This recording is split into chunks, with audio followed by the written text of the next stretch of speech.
C'est un livre que j'avais écrit pour voir, parce que mes parents nous imposaient à présent c'est le livre le plus vendu.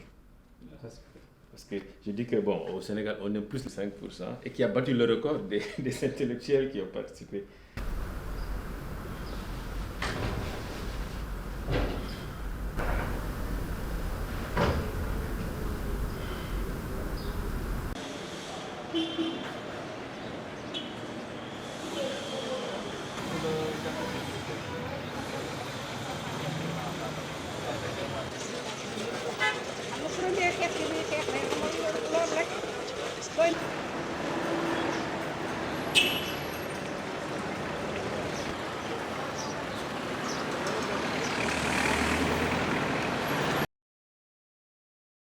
Mais il a construit des terres, des BRT, des bonnes routes.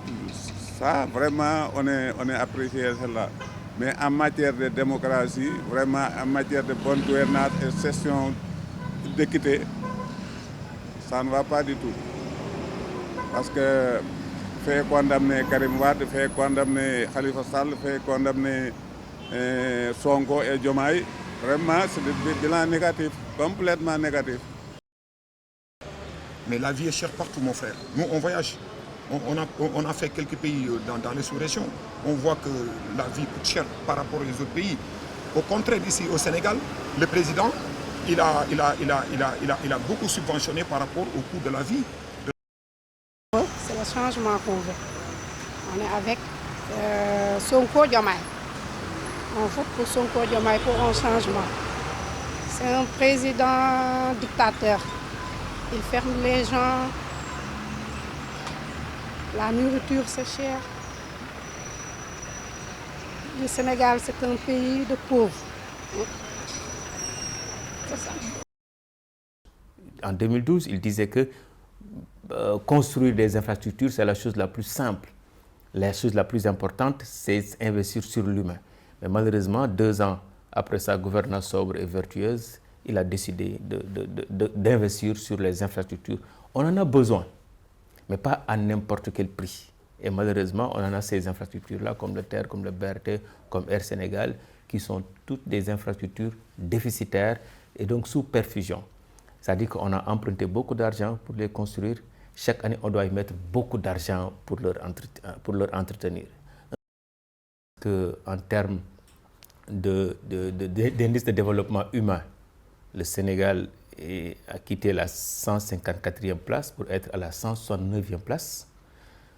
En termes de chômage, on est passé de 12%, de 13% en 2012 à 23%, à 24% maintenant. Donc, ces problèmes-là montrent qu'il y a un investissement lourd, mais malheureusement, cet investissement-là n'est pas porté par des entreprises sénégalaises. Et donc, il n'y a pas de création de richesse, un effet de diffusion sur l'économie sénégalaise. La facture est trop salée parce qu'on est à un niveau d'endettement de plus de 14 000 milliards.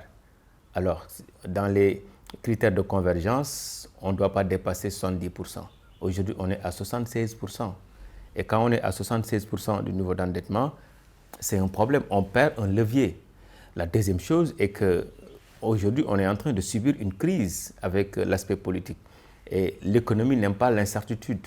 On vit une période d'incertitude et la conséquence est qu'il ne va pas y avoir d'investisseurs qu'après les élections. Et on a oublié l'humain, on a oublié l'immatériel, parce que ça fait partie du bilan.